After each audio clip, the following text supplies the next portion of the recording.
makibahagi sa aming balitaan. I-like lamang ang aming Facebook page o di kaya'y i-follow nyo kami sa aming YouTube channel.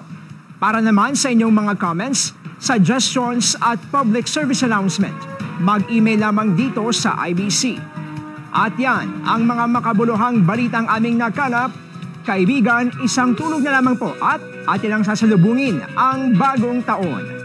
Ako po si Brian Castillo at ito ang IBC Tutok 13. Kaibigan ng bayan, kaibigan ng katotohanan.